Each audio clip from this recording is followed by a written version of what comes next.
फिर कहें तो सी प्रोग्रामिंग लैंग्वेज की हम हिस्ट्री लेके आए हैं। प्रोग्रामिंग जानने से पहले हम हिस्ट्री के बारे में जानना अति आवश्यक है। इस भाषा का विकास होने से पहले जितने भी प्रोग्राम बनाए जाते थे वे सभी असेंबली लैंग्वेज में बनाए जाते थे। असेंबली लैंग्वेज में बनाए गए प्रोग्राम की स्पीड काफ़ी ज़्यादा होती थी, लेकिन इसकी एक कमी भी थी। असेंबली लैंग्वेजेस में डेवलप किया गया प्रोग्राम उसी कंप्यूटर पर एग्जीक्यूट होता था जिस पर उसे डेवलप किया गया होता है। इसलिए एक ऐसी प्रोग्रामिंग लैंग्वेज की आवश्यकता थी जो कि पोर्टेबल हो, मतलब आप एक कंप्यूटर से दूसरे कंप्यूटर में या दूसरे कंप्यूटर से तीसरे कंप्यूटर में आप उसको इजीली ले जा सकते हो, उसको बोलते हैं पोर्टेबल। इस ज़रूरत के आधार पर सन 1960 में कैम्ब्रिज यूनिवर्सिटी ने एक कंप्यूटर प्रोग्रामिंग भाषा का विकास किया जिसका नाम बेसिक कंबाइंड प्रोग्रामिंग लैंग्वेज यानी कि BCPL रखा गया। सन 1970 में केन थॉमसन ने इसमें कुछ परिवर्तन किए और सामान्य बोलचाल में इसे बी भाषा कहा गया। सी का विकास अमेरिका में सन 1972 में हुआ। AT&T लैबोरेटरीज के कंप्यूटर वैज्ञानिक डेनिस रिची ने इसका विकास किया था। सी एक शक्तिशाली भाषा है जिसमें हम एप्लीकेशन सॉफ्टवेयर व सिस्टम सॉफ्टवेयर दोनों तरह के सॉफ्टवेयर बना सकते हैं। इसमें सामान्य अंग्रेजी शब्दों के माध्यम से प्रोग्राम बनाए जाते हैं जो कि समझने व बनाने में आसान होते हैं।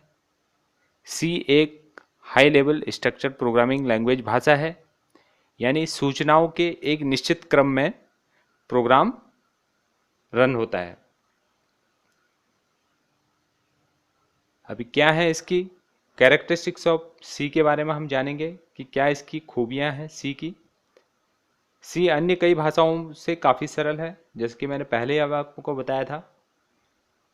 क्यों आज से अगर आप 10 साल बाद की भी बात करोगे तो विद्यार्थियों को सी पढ़ना ही पड़ेगा अगर उनको जो है प्रोग्रामिंग फील्ड में जाना है, आगे जाके C++, जावा जैसी लैंग्वेजेस सीखनी है उनने आगे जाके, तो उनको जो है सी का बेसिक ज्ञान होना जरूरी है। जिस तरह से स्कूलों में आप जाते हो, बच्चे को नर्सरी में अवा क ख 1 2 गिनती वगैरह जो सिखाई जाती हैं, तो वो सिस्टम चलना ही चलना है, उसको आप नेगलेक्ट नहीं कर सकते।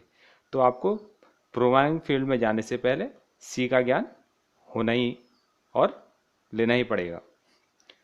तो इसी क्रम में हम बढ़ते हैं। चलो, सी अन्य कई भाषाओं से काफ़ी सरल मानी जाती है। अन्य हाई लेवल भाषाओं की तुलना में सी काफ़ी लचीली भाषा है, यानी कि फ्लेक्सिबल भाषा है। सी ही एक ऐसी भाषा है जिसमें कंप्यूटर के हार्डवेयर के साथ भी काम किया जा सकता है। इसके द्वारा मेमोरी मैनेजमेंट किया जा सकता है। सबसे बड़ी खासियत सी की पोर्टेबिलिटी की है, ताकि पोर्टेबिलिटी मैंने बताया था आपको, मतलब आपने अपने कंप्यूटर में बनाया और दूसरे कंप्यूटर में उसको इजीली इंस्टॉल कर सकते हो, उसको बोलते हैं आपका पोर्टेबिलिटी। यानी सी भाषा में लिखे गए प्रोग्राम किसी भी अन्य कंप्यूटर वातावरण में चल सकते हैं। सी एक फंक्शनल भाषा है, यानी इसमें सभी काम विभिन्न प्रकार के फंक्शन को यूजर के द्वारा किया जाता है। सी में कोई भी इनपुट आउटपुट ऑपरेशन नहीं होते हैं। सी कंपाइलर सभी इनपुट आउटपुट का काम लाइब्रेरी फंक्शन के द्वारा करता है। तो किस वे में आपका करता है, आपको कुछ लेआउट इसमें बताऊंगा मैं with the help of block diagrams. आप इस पर थोड़ा गौर दें, ठीक है। तो सी प्रोग्राम का जो लेआउट होगा हमारा इस वे में होगा। सबसे पहले हमारा डॉक्यूमेंटेशन सेक्शन हो जाता है, फिर हमारा लिंक सेक्शन हो जाता है, फिर हमारा डेफिनेशन सेक्शन होता है, और फिर ग्लोबल डिक्लेरेशन सेक्शन होता है जहाँ पे आपने डिक्लेरेशन करना होता है। उसके बाद फिर आपका मेन फंक्शन आ जाता है आपका। तो मेन फंक्शन के बाद में हम जो है कभी भी कोई भी डिक्लेरेशन और एग्जीक्यूटेबल पार्ट हमने जो है इंसर्ट करना है, तो उसमें जो है कर्ली ब्रैकेट ओपन से शुरू करेंगे, फिर डिक्लेयर करेंगे, एग्जीक्यूटेबल पार्ट को डालेंगे और उसके बाद कर्ली ब्रैकेट हम क्लोज करेंगे। उसके बाद हमारा सब प्रोग्राम सेक्शन होता है फंक्शन 1, फंक्शन 2, और जैसे आपका फंक्शन एन मैंने बोला था आपको, अगर आपने एन /n फॉर आपका लाइन ब्रेक के लिए। उसी वे में हम आगे बढ़ते हैं। आपका डॉक्यूमेंटेशन सेक्शन क्या है आपका? तो डॉक्यूमेंटेशन सेक्शन है आपका प्रोग्राम के इस भाग में हम प्रोग्राम से संबंधित कुछ टिप्पणी के रूप में लिखते हैं, ताकि प्रोग्राम किस कारण से बनाया गया है और प्रोग्राम की विशेषता क्या है ये बताया जा सके कि ये प्रोग्राम किस चीज़ के लिए बनाया गया। तो ये आपका एंट्री होगा डॉक्यूमेंटेशन सेक्शन में। अभी लिंक सेक्शन क्या काम करता है आपका? यहाँ पर हम सी प्रोग्राम के उन हेडर फाइलों को डिक्लेयर करते हैं जिनकी हमारे प्रोग्राम में आवश्यकता होती है। और डेफिनेशन सेक्शन में हमारा यहाँ पे वेरिएबल्स को डिफाइन किया जाता है जिनका प्रोग्राम से सीधे ही उपयोग हो सकता है। ये एक तरह से वेरिएबल होता है, इसे ग्लोबल कोष्ठक भी कहते हैं। ग्लोबल डिक्लेरेशन सेक्शन में जिस किसी वेरिएबल्स को इस स्थान पर डिक्लेयर कर दिया जाता है उस वेरिएबल को प्रोग्राम में कहीं भी उपयोग में लिया जा सकता है। अब बात करते हैं मेन फंक्शनल सेक्शन की। यह फंक्शन हर सी प्रोग्राम में होता है। कंपाइल करते समय प्रोग्राम कंट्रोल हमेशा मेन फंक्शन को ही ढूंढता है। हर सी प्रोग्राम में सिर्फ एक ही मेन फंक्शन हो सकता है, वह हर सी प्रोग्राम में मेन फंक्शन का होना जरूरी होता है, क्योंकि प्रोग्राम का एग्जीक्यूशन हमेशा मेन फंक्शन से ही शुरू होता है। फिर बात करेंगे हम कर्ली ब्रैकेट ओपनिंग पैरेंथेसिस की। मेन आपका जो फंक्शन मिलने के बाद प्रोग्राम का एग्जीक्यूशन इसी मझले कोष्ठक से शुरू होता है। उसके बाद करते हैं हम डिक्लेरेशन पार्ट। प्रोग्राम में काम आने वाले सभी वेरिएबल, कांस्टेंट, एरे आदि को यहीं पर डिक्लेयर करना होता है। यहाँ पर हम जिसे भी डिक्लेयर करते हैं उसके लिए सी प्रोग्राम एग्जीक्यूशन के समय मेमोरी में जगह बना देता है, जिन्हें बाद में अपनी आवश्यकता के अनुसार उपयोग में लिया जाता है।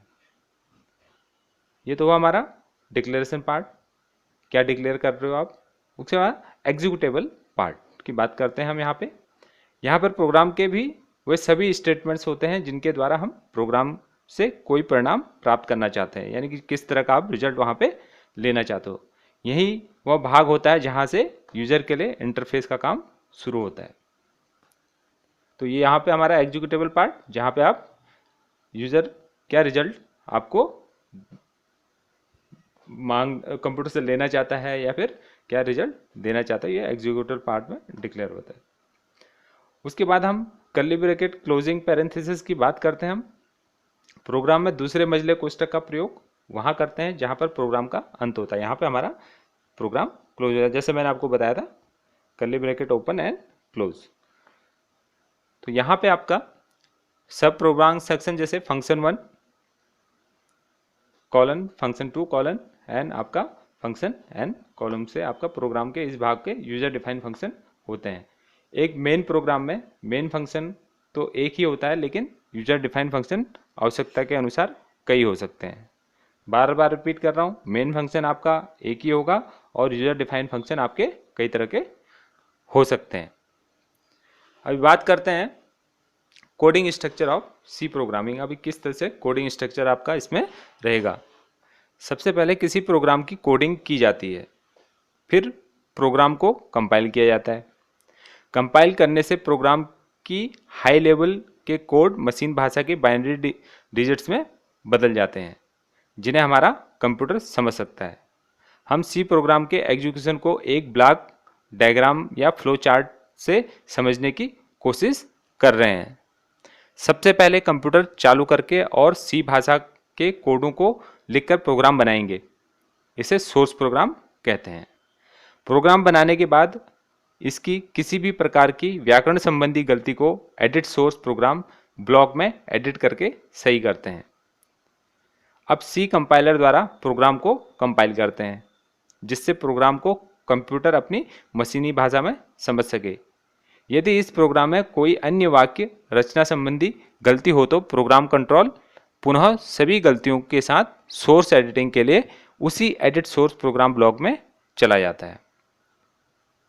जब प्रोग्राम में किसी भी प्रकार की व्याकरण संबंधी गलती नहीं रह जाती तब प्रोग्राम कंट्रोल उस सिस्टम लाइब्रेरी फाइल को प्रोग्राम में लिंक करता है जिसके फंक्शन प्रोग्राम में यूज हुए हैं। जैसे इनपुट आउटपुट के सारे फंक्शन studio.h नाम की एक हेडर फाइल में स्टोर रहते हैं। इसीलिए आईओ की सुविधा प्राप्त करने के लिए हेडर फाइल्स को हर सी प्रोग्राम में इंक्लूड किया जाता है।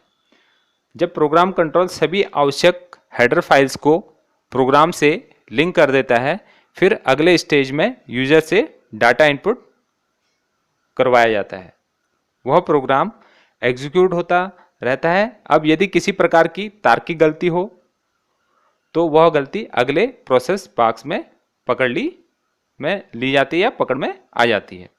यदि गलती है तो प्रोग्राम कंट्रोल पुनः एडिट सोर्स प्रोग्राम ब्लॉक में पहुंच जाता है और सारी की सारी प्रक्रिया पुनः प्रोग्राम को डिबग करने में अपनाई जाती है।